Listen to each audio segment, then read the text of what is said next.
بسم الله الرحمن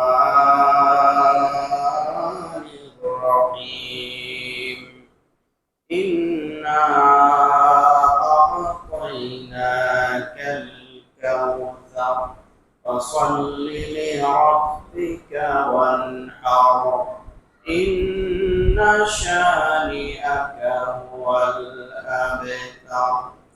وقال تعالى في شان رسوله إن الله وملائكته يصلون على النبي يا أيها الذين آمنوا صلوا عليه وسلموا تسليما. اللهم صل على محمد وعلى آل محمد كما صليت على إبراهيم وعلى آل إبراهيم إنك حميد مجيد. اللهم بارك على محمد وعلى آل محمد كما باركت على إبراهيم وعلى آل إبراهيم إنك حميد مجيد. الحمد لله আল্লাহ সুবহানাহু ওয়া তাআলার দরবারে অসংখ্য অগণিত শুকর আদায় করছি যে মহান রব্বুল ইজ্জত ওয়াল জালাল আমাদেরকে শারীরিকভাবে সুস্থ থেকে দুনিয়ার সমস্ত ফিতনা ফাসাদ থেকে মুক্ত করে প্রতি সপ্তাহের ন্যায় এ সপ্তাহেও মসজিদে এসে তোমার সালাত আদায়ের জন্য বসা এবং কোরআন ও হাদিস থেকে কিছু কথা বলা ও শোনার তৌফিক যে মহান রব্বুল আলামিন আমাদেরকে দান করলেন, সেই মহান সত্তার দরবারে কালিমাতুল শুকর আদায় করছি। আলহামদুলিল্লাহ। সম্মানিত ভাইয়েরা, ইহুদি এবং মুশরিকদের টার্গেট হলো ইসলামকে নিঃশেষ করা, মুসলিমদেরকে নিঃশেষ করা। এটা আজকের নতুন বিষয় না। বিশ্বনবী সাল্লাল্লাহু আলাইহি ওয়াসাল্লামকেও পুরা দুনিয়া থেকে নিশ্চিহ্ন করার ষড়যন্ত্র করেছে। মুশরিকরা বিরোধাচরণ করেছিল, ইহুদিরা বিরোধিতা করেছিল। কারণ কি? কারণ কিছুই না। কারণ বর্তমানে গোটা ওয়ার্ল্ডে যত ইহুদি আছে, যত মুশরিক আছে, এদের টার্গেট মুসলিম রাষ্ট্রকে ধ্বংস করার বিষয় এরকম না। গোটা ভূপৃষ্ঠ থেকে ইসলামকে এবং মুসলিমকে নিশ্চিহ্ন করা, এটা হলো ওদের টার্গেট। কাজেই দীর্ঘদিন যাবৎ ফিলিস্তিন যেভাবে নির্যাতিত হয়ে আসছিল, এদের পাশে পাওয়ারফুল অনেক মুসলিম রাষ্ট্র ছিল, এসে দাঁড়িয়েছিল। দাঁড়ালে আজকে এই ফিলিস্তিনের এই অবস্থা হয়তো বা হতো না। এখন একটা রাষ্ট্র তাদের পাশে গিয়ে দাঁড়িয়েছে, যদিও তাদের সাথে আমাদের মতের অমিল আছে। কিসের অমিল আছে? মতের ভিন্নতা আছে, অমিল আছে, সেখানে আমরা বিরোধিতা করব। কিন্তু মাজলুমের পাশে যারাই দাঁড়ায় তাদেরকে সাহায্য করার দরকার গোটা ওয়ার্ল্ডের মুসলিমদের আছে কি নেই? আরেকটা ব্যাপার মাথায় রাখতে হবে যে কাফেররা যখন কোন মুসলিম ইসলামের উপর এবং মুসলিমদের উপরে অ্যাটাক করে, আক্রমণ করে, তখন ওরা দেখে না কে আহলে হাদিস, কে শিয়া, কে সুন্নি, কে শাফি মাযহাবের অনুসারী, কে হানাফি মাযহাবের অনুসারী, কে মাযহাব মানে, কে মাযহাব মানে না, কে ওহাবি, কে খারেজি, কে কওমি, কে আলিয়া, কে আওয়ামী লীগ করে, কে বিএনপি করে, কে জামাত করে। এটা ওরা টার্গেট করে, মুসলিমদের উপর অ্যাটাক করে না। ওরা মূলত দেখে যে কে মুসলিম, এই বিষয়টা বুঝতে হবে। এই বিষয়টা যদি গোটা ওয়ার্ল্ডের মুসলিম জাতি বুঝে ঐক্যবদ্ধভাবে মোকাবেলা করতে পারে, ইনশাআল্লাহ ঐক্যবদ্ধভাবে থাকতে পারে, তাহলে পৃথিবীর কোনো অপশক্তি মুসলিমদের দিকে আঙ্গুল তুলে দেখাতে পারবে না। আল্লাহ আমাদের বুঝবার তৌফিক দান করেন। কমপক্ষে দেখেন আমাদের বাংলাদেশের যে অবস্থা, এত পার্সেন্ট মুসলিম, 90%-এর উপরে মুসলিম এই বাংলাদেশে। এদেশে দিন কায়েম হওয়া তো 3 ঘন্টার বেশি লাগার কথা না। মত আমাদেরকে দল পার্থক্য নিঃশেষ করে দিল। আল্লাহ সকলকে যেন ঐক্যবদ্ধ হয়ে কাফেরদের মোকাবেলা করার তৌফিক দান করেন।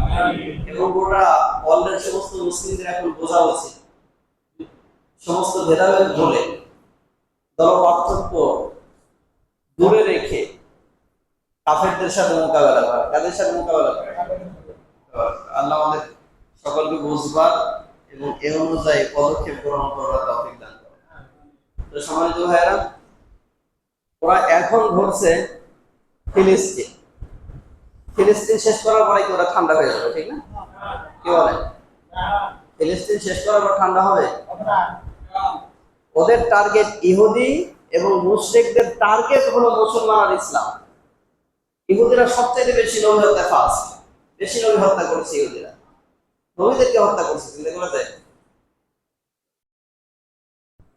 আল্লাহ রাব্বুল আলামিন সেজন্য বলেছেন, লাতাজিদান্না আশাদ্দান নাস আদাওয়াতান লিল্লাযিনা আমানুল ইয়াহুদা ওয়াল্লাযিনা আশরাকু, যে মুমিনদের সবচাইতে দুশমন হলো, বড় দুশমন হলো ইহুদি এবং মুশরিক। কারা?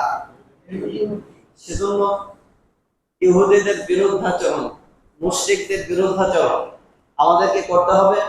আমাদের পরবর্তী প্রজন্ম যারা আছে এদেরকে এইভাবে গড়ে তুলতে হবে।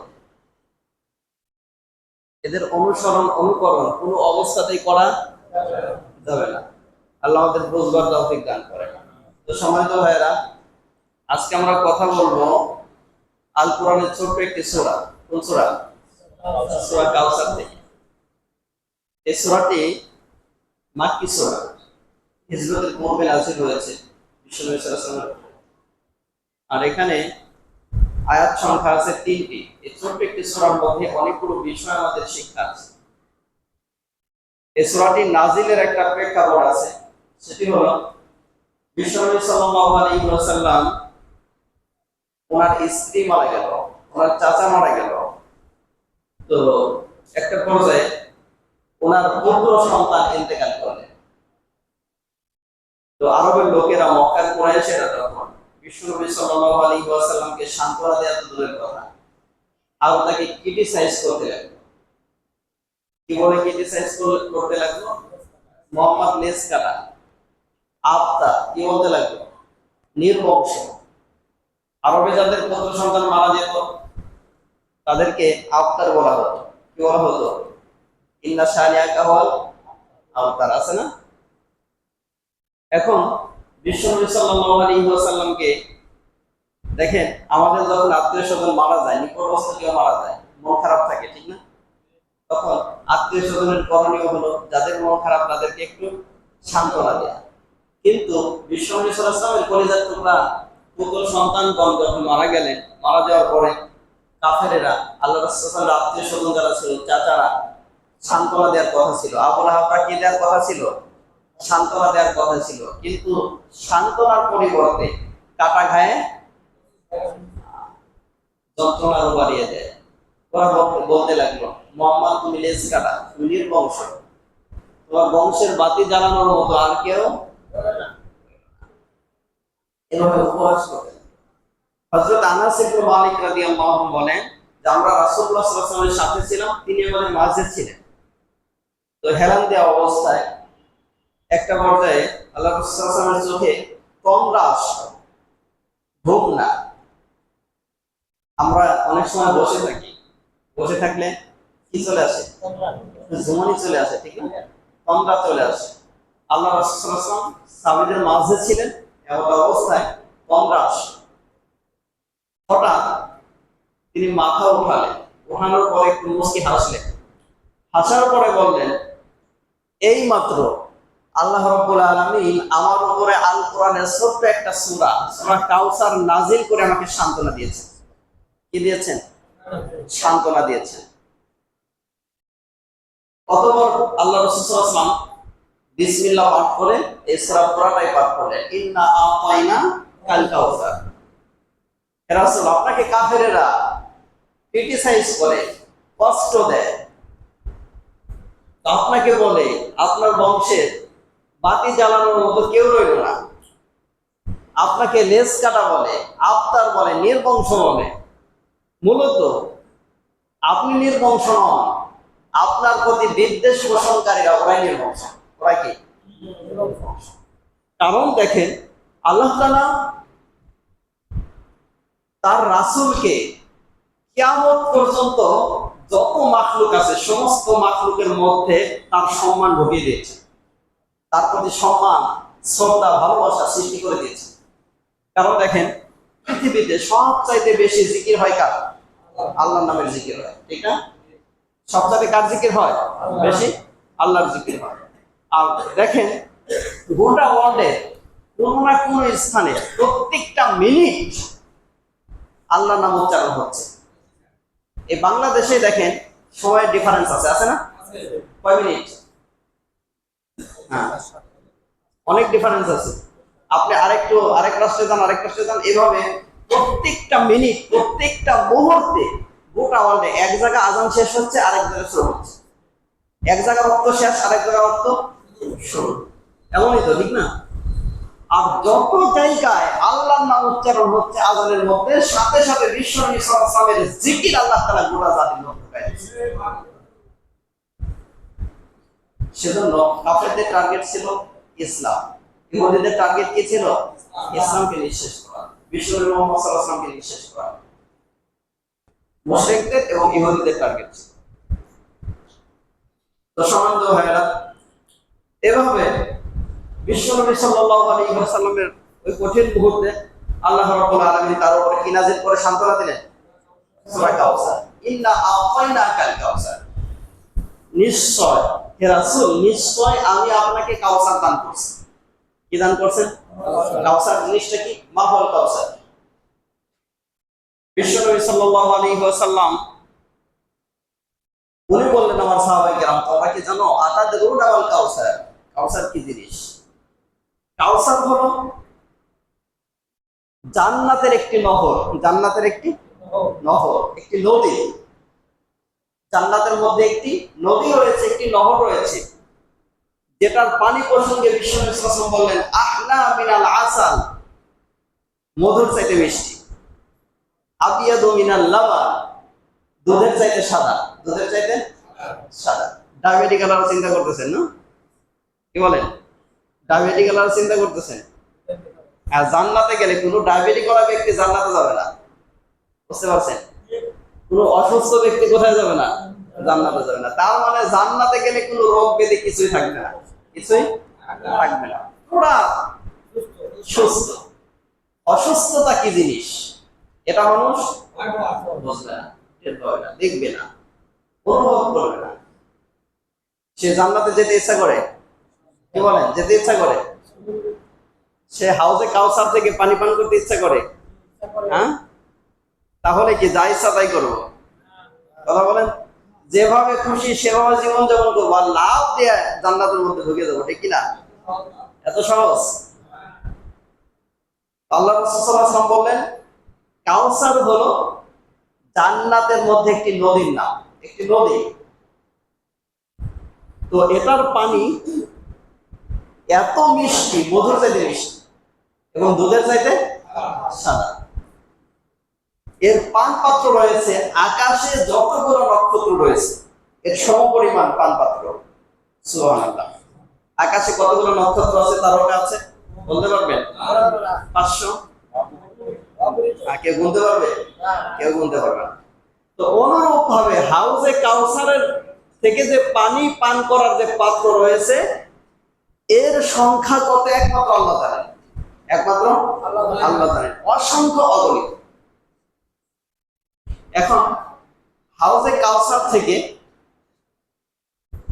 পানি যে পান করানো হবে মূলত হাসরের ময়দানে, কোথায়? আর একটা জিনিস ভালো করে বোঝেন, আর হাউজে কাউসার আপনার কাউসারের জান্নাতের মধ্যে রয়েছে এই নহরটি। হাউজে কাউসার রয়েছে কোথায়? আর হাসরের ময়দান দূরত্ব আছে কি নাই? হ্যাঁ, তাহলে হাউজে কাউসার থেকে পানি পান কিভাবে করব একটু চিন্তা করেন।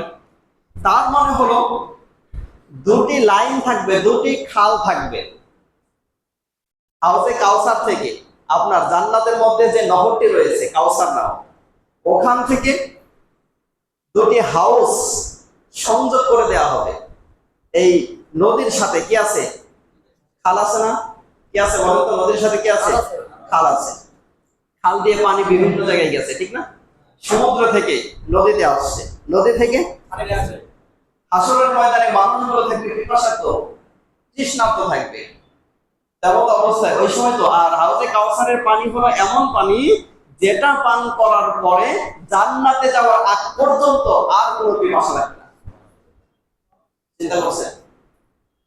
এখন বিশ্বনবী সাল্লাল্লাহু আলাইহি ওয়াসাল্লাম বলেন, এটা বুখারীর riwayate আছে যে জান্নাত থেকে নিয়ে আপনার ওই নহর থেকে নিয়ে কাউসারের যে নহর রয়েছে ওই নহর থেকে নিয়ে দুটি হাউস, দুটি খাল কিয়ামতের ময়দানে হাসরবাসীদের সামনে উপস্থিত করা হবে।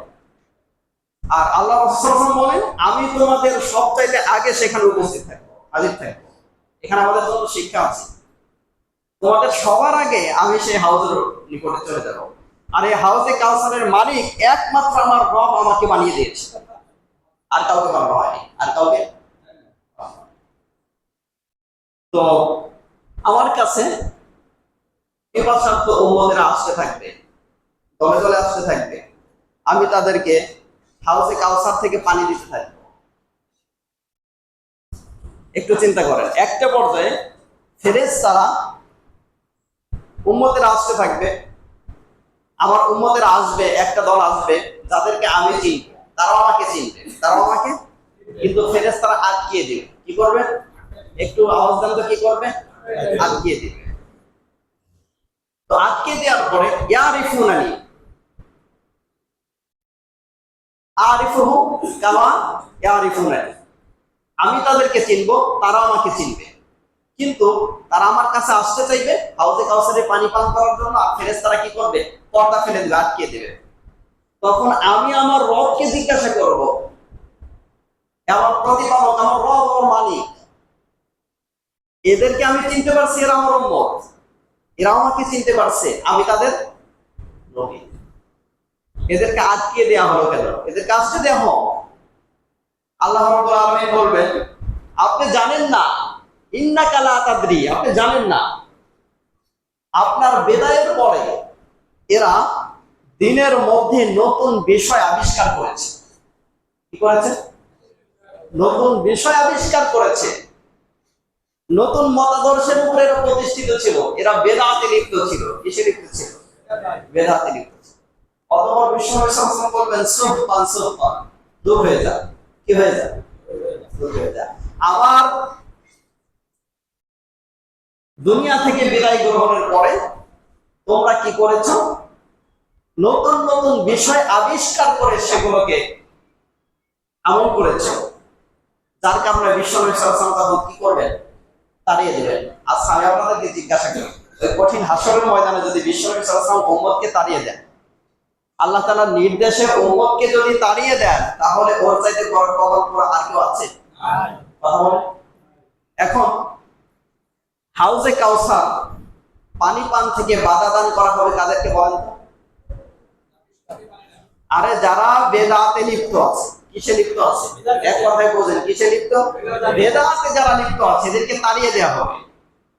হাউজে কাউসারের পানি এদেরকে পান করতে দেওয়া হবে না, এদেরকে তাড়িয়ে দেওয়া হবে। অপরাধ কি বলেন তো? আর হাউজে কাউসারের পানি পান করতে হলে মুমিন হওয়া লাগবে। কি হওয়া লাগবে? প্রকৃত মুমিন হওয়া লাগবে, প্রকৃত মুমিন হওয়া লাগবে। বিশ্বনবী সাল্লাল্লাহু আলাইহি ওয়াসাল্লামের সুন্নাতের উপরে প্রতিষ্ঠিত থাকতে হবে, আমল করতে হবে। এর বাহিরে আপনি মন গড়া ইবাদত করবেন, আপনার পীরের শেখানো, আপনার নেতার শেখানো, আপনার বাবার শেখানো পদ্ধতিতে জীবনযাপন করবেন, আমল করবেন আর বিশ্বনবী সাল্লাল্লাহু আলাইহি ওয়াসাল্লামের থেকে হাউজে কাউসারের পানি পান করতে যাবেন, আপনাকে তাড়িয়ে দেওয়া হবে। কি করা হবে? আচ্ছা, বেদাত মানুষ করে কি করে না, কথা বলেন তো? হ্যাঁ, জিকিরের মধ্যে বেদাত আছে কি নাই? জিকির মনে করেন সুবহানাল্লাহ, আলহামদুলিল্লাহ, আল্লাহু আকবার, লা ইলাহা ইল্লাল্লাহ, এগুলো বিশ্বনবী সাল্লাল্লাহু আলাইহি ওয়াসাল্লাম আমাদেরকে শিখিয়েছে। এবার তরিকার ক্ষেত্রে মনে করেন পীর সাহেবের তরিকাকে ফলো করব, তাহলে ব্যক্তি কি করছে? কথা বলেন, বেদাত করছে। পদ্ধতির ক্ষেত্রে পীর সাহেব পদ্ধতি শিক্ষা দিয়েছে, আমার তরিকা এই পদ্ধতি, এক পীর সাহেব। আরেক পীর সাহেব বলতেছে আমার তরিকা এই পদ্ধতি, আছে কি নাই?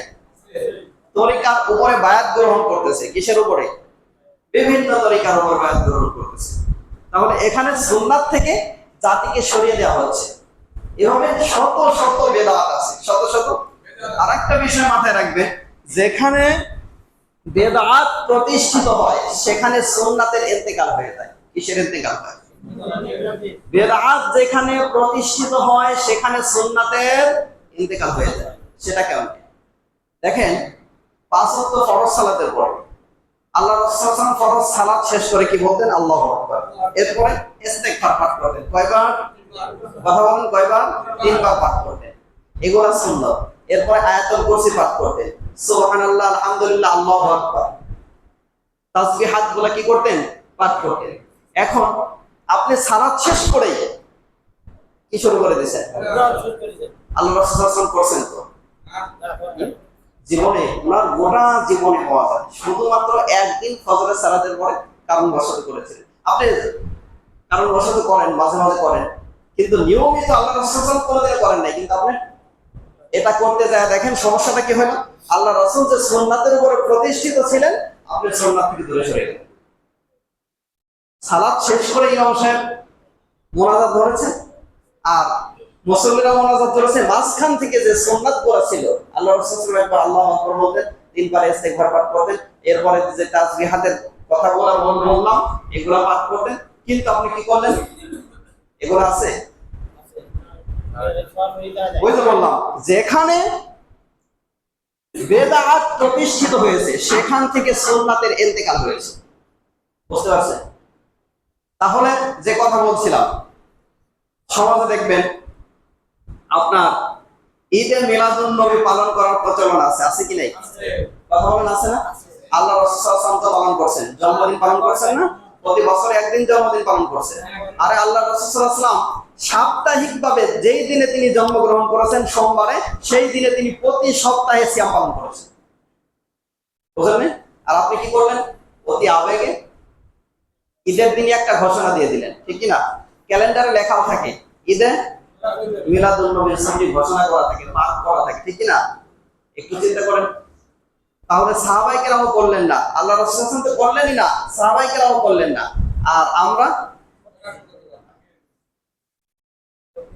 তাহলে এখন আসেন, বেদাত করা হলো, কি করা হলো? কি করা হয়েছে? বেদাত করা হয়েছে। এভাবে শত শত হাজার হাজার বেদাত কিন্তু সমাজে প্রতিষ্ঠিত আছে, আছে কি নাই?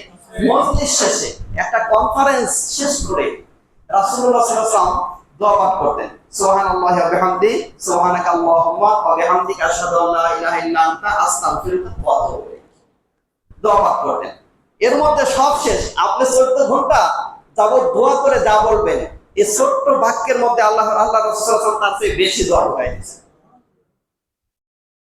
আপনি ফরজ সালাতের পরে 14 ঘন্টা হাত উত্তোলন করে যে দোয়া করবেন, এর চাইতে বেশি দোয়া ইস্তিগফারের মধ্যে আল্লাহ রাসূল সাল্লাল্লাহু আলাইহি ওয়াসাল্লাম ঢুকাই দিয়েছেন। বুঝলেন? তো সমাজ ভাইয়েরা, সেজন্য বেদাত এভাবে শত শত হাজার হাজার বেদাতে জাতি লিপ্ত আছে। এখন যে কথা বলছিলাম, হাউজে কাউসার থেকে আল্লাহ রাসূল সাল্লাল্লাহু আলাইহি ওয়াসাল্লাম তাড়িয়ে দিলেন, দূর দূর করে তাড়িয়ে দিলেন। ফেরেশতারা পর্দা ফেলে দিলেন আল্লাহর নির্দেশে। কিসের কারণে বলেন তো? হাউজে কাউসার থেকে যারা বেদাতে লিপ্ত থাকে, হাউজে কাউসারের পানি এদের নসিবে জুটবে না, তাড়িয়ে দেওয়া হবে, 1 নাম্বার। 2 নাম্বার, বেদাতকারীর পক্ষে বিশ্বনবী সাল্লাল্লাহু আলাইহি ওয়াসাল্লাম শাফায়াত করবেন না। কি করবেন না?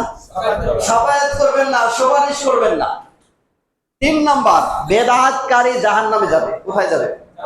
কুল্লু বিদআতিন দালালা ওয়া কুল্লু দালালাতিন ফিন নার। প্রত্যেক বেদাতই হলো ভ্রষ্টতা, আর প্রত্যেক ভ্রষ্টতা মানুষকে কোথায় নিয়ে যায়? জাহান্নামে। তো সম্মানিত ভাইয়েরা, এখানে আমাদের জন্য শিক্ষা যে হাউজে কাউসার থেকে তাদেরকে তাড়িয়ে দেওয়া হবে যারা বিশ্ব নবী সাল্লাল্লাহু আলাইহি ওয়াসাল্লামের সুন্নাতের উপরে প্রতিষ্ঠিত ছিল না, যারা বেদাতে লিপ্ত হয়ে গেছিল। কিসে লিপ্ত হয়েছিল? আল্লাহ আমাদের বুঝবার তৌফিক দান করেন। তারপরে 2 নম্বর ব্যাখ্যা দিলাম না, ফাসাল্লি লিরাব্বিকা ওয়ানহার। লক্ষ্য করেন, আল্লাহ তাআলা বলেন এই যে আপনাকে নিয়ামত দান করা হলো, হাউজে কাউসার দান করলাম, কৃতজ্ঞতা স্বরূপ, শুকরিয়া স্বরূপ আপনি আপনার প্রতিপালকের জন্য, ফাসাল্লি লিরাব্বিকা, একমাত্র স্রেফ আপনার প্রতিপালকের জন্য সালাত আদায় করেন। কি করেন? কার জন্য করতে হবে? আল্লাহর জন্য করতে হবে। ইবাদত কার জন্য? আমার মাথা নত করা কার জন্য? আল্লাহর জন্য। আমার মান্নত করা, কোরবানি করা, সালাত আদায়, যাকাত, সওম, হজ যা আছে সব ইবাদত কার জন্য? একমাত্র আল্লাহর জন্য। কারণ এখানে শিরক হতে পারে। কি হতে পারে? আল্লাহরও পাওয়ার আছে, বাবারও কি আছে? পাওয়ার আছে। আর বিশ্বাসগত শিরক আছে না, আকীদাগত শিরক, যে আল্লাহ সন্তান দেয়, বাবার কাছে গেলে বাবাও একটু ওসিলা হিসাবে কি করে? সুপারিশ করে। বাবারও ক্ষমতা আছে। আল্লাহর ক্ষমতা বাবার মধ্যে ঢুকাই দেওয়া হয়েছে, আল্লাহর ওলির মধ্যে ঢুকাই দেওয়া হয়েছে। শিরক করা হয়েছে কার সাথে? কথা বলেন, কার সাথে শিরক করা হয়েছে? আল্লাহর সাথে শিরক করা হয়েছে। বিশ্বাসগত শিরক। কর্মের দিক দিয়ে শিরক আছে। কর্মের দিক দিয়ে কি আছে? শিরক আছে। সেটা হলো সেটা আল্লাহকেও করলো, আবার বুজুর্গ ব্যক্তিকেও করলো, পীর সাহেবকেও করলো, আল্লাহর অলির কবরে গিয়েও করলো। আবার এত অধমের অধম, বড় একটা গাছ দেখছে সেখানে গিয়েও করলো। আছে কি নাই? আল্লাহর কাছেও চাইলো, বড় একটা গাছ দেখছে সেখানে গিয়েও চাইলো। শিরিক করছে। কার সাথে শিরিক করছে? আর শিরিক করলে ওর জীবনের যত নেক আমল আছে সমস্ত নেক আমল আল্লাহ নষ্ট করে দেবে। ও জাহান্নামে যাবে, এটাই কনফার্ম। শিরিকের গুনাহ নিয়ে যদি কেউ মৃত্যুবরণ করে, ওর আমল নামায় যদি তাম পৃথিবীর সব থাকে, তারপর এটা জাহান্নামে যাবে, এটাই কনফার্ম। আবার অনেক মানুষকে দেখা যায় শিরিক করে না, শিরিক, একটু আওয়াজ দেন, শিরিক করে না, কিন্তু শিরকি অনুষ্ঠানে সাপোর্ট দেয়। আছে? শিরকি অনুষ্ঠানে অর্থ দেয়, শিরকি অনুষ্ঠানে পরামর্শ দেয়, শিরকি অনুষ্ঠানের কমিটিতে থাকে। আছে কি নাই? এই কথা বলেন। তো সম্মানিত ভাইয়েরা, তাহলে শিরকি অনুষ্ঠানে যদি কোনোভাবে সাহায্য সহযোগিতা করা হয়, ওটাও মুশরিক। ওটা কি? কথা বলেন, ওটা কি? মুশরিক। যাবে কোথায়? জান্নাতে। আল্লাহ রাব্বুল আলামিন জান্নাত হারাম করে দেবেন। কি হারাম করবেন? জান্নাত হারাম, ওর চিরস্থায়ী ঠিকানা হলো জান্নাত। ওমা ওয়াহুন নার। আল্লাহ তাআলা বলেন ইন্নাহু মান ইউশরিক বিল্লাহ ফাকাদ হারামাল্লাহু আলাইহিল জান্নাহ। যে ব্যক্তি আল্লাহর সাথে শিরক করবে, ফাকাদ হারামাল্লাহু আলাইহিল জান্নাহ, আল্লাহ তাআলা তার জন্য জান্নাতকে হারাম করে দিবেন। ওমা ওয়াহুন নার, তার চিরস্থায়ী ঠিকানা হলো জাহান্নাম। আমানিস যালিমিনা মিন আনসার, আর এই সমস্ত জালেমদের জন্য কোনো সাহায্যকারী কিয়ামতে থাকবে না। তাহলে শিরকের সাথে সম্পর্ক রাখা যাবে না। আমার ইবাদত হবে কার জন্য? আমার সালাত আদায় করা কার জন্য? আল্লাহ তাআলা। একটু চিন্তা করছেন, আল্লাহ তার রাসূলকে বলতেছেন, তিনি কি শিরিক করতে পারেন? আল্লাহর সাথে শিরিক করতে পারেন না। আর এই আয়াতটা আল্লাহ তাআলা ওই যুগে নাযিল করলেন যে যুগে মানুষেরা কি করত? শিরিক করত। তো বিভিন্ন রকমের প্রতিমা এদের কাছে মাথা নত করত, এদের কাছে সাহায্য চাইত, তো এদেরকে শ্রদ্ধা করত, এদের নামে মান্যত করত, এদেরকে চিন্তা করত। আল্লাহ রাব্বুল আলামিন ওই সময় তার রাসূলকে আয়াত নাযিল করে বললেন ফাসাল্লি লিরাব্বিকা ওয়ানহার। অতঃপর কৃতজ্ঞতা স্বরূপ ওই যে আল্লাহ রাসূলকে দান করলেন কি? আল্লাহ, একটু আওয়াজ দেন তো, কি দান করলেন? কাউসার দান করলেন। কৃতজ্ঞতা স্বরূপ আল্লাহ তাআলা অর্ডার দিলেন, আপনি কি করেন? একমাত্র আপনার প্রতিপালকের জন্য আপনি সালাত আদায় করেন, ইবাদত করেন। ওয়ানহার, এবং কুরবানিও করেন কার জন্য? ওই যুগে জাহেলি যুগে মানুষেরা কিন্তু কোরবানি করতো। জাহেলি যুগে কি করতো? ওরা হজও করতো। এর আগে আমি বলেছি পদ্ধতি ভিন্ন ছিল। বাইতুল্লাহ তাওয়াফ করতো। ওরা পশু জবাই করতো আল্লাহর নামে না। কার নামে? দেবদেবীর নামে। কিসের নামে? দেবদেবীর নামে পশু জবাই করতো। এখনো বাংলাদেশে কিছু দরবার আছে যারা আল্লাহ এবং পীরের নামে পশু জবাই করে। ওটা খাওয়া আর কুকুর এবং শুকুরের গোশত খাওয়া সমান। কুকুর এবং শুকুরের গোশত খাওয়া যেমনি ভাবে হারাম, আল্লাহ ব্যতীত অন্য কারো নামে অথবা আল্লাহর নাম এবং তার সাথে যদি অন্য কোনো কিছু সংযুক্ত হয় তাহলে এবং এর মাধ্যমে যদি পশু জবাই করা হয় সেটা খাওয়া না, কুকুর শুকুরের মতোই হারাম। বুঝতে পারছেন? অথচ এমনও দরবারে মানুষ যাচ্ছে কি যাচ্ছে না? কথা বলেন। অথচ আল্লাহ রাব্বুল আলামিন বললেন, কুল ইন্না সালাতি, হে রাসূল আপনি বলুন নিশ্চয় আমার সালাত, ওয়া নুসুকি আমার কুরবানি, ওয়া মাহইয়ায়া আমার বেঁচে থাকা, আমার মরে যাওয়া, সব কিছু গোটা ওয়ার্ল্ডের রব আল্লাহ রাব্বুল আলামিন। তার জন্য, আল্লাহর জন্য হচ্ছে। তো আপনার জীবনে সব আল্লাহর জন্য। কি বলেন হচ্ছে? যদি আল্লাহর জন্য হয়, আপনার জীবনের সমস্ত কাজ যদি আল্লাহর জন্য হয়, তাহলে আশা করা যায় আল্লাহ রাব্বুল আলামিন আপনার ইবাদত কবুল করবেন ইনশাআল্লাহ। আর যদি আল্লাহর জন্য না হয় অথবা আল্লাহর জন্য হয়েছে অন্য কারোর জন্য হয়েছে, তাহলে এটা আল্লাহর সাথে শিরিক করা হচ্ছে। কি করা হচ্ছে? শিরিক করা হচ্ছে। শিরিক থেকে মুক্ত না হওয়া পর্যন্ত, শিরিক থেকে যদি মুক্ত না হয়ে আপনি ইন্তেকাল করেন, তাওবা নসিব যদি না হয়, তাহলে বুঝেন আপনি কবর পড়ে গেছেন। কি পড়ে গেছেন? কবর পড়ে গেছেন। দুই নম্বর বিষয় ছিল ফাসাল্লি লিরাব্বিকা ওয়ানহার। তৃতীয়টি হলো ইন্না শানিআকা হুয়াল আবতার। হে রাসূল আপনার প্রতি বিদ্বেষ পোষণকারীরা ওরাই নির্বংশ। ওরা কি?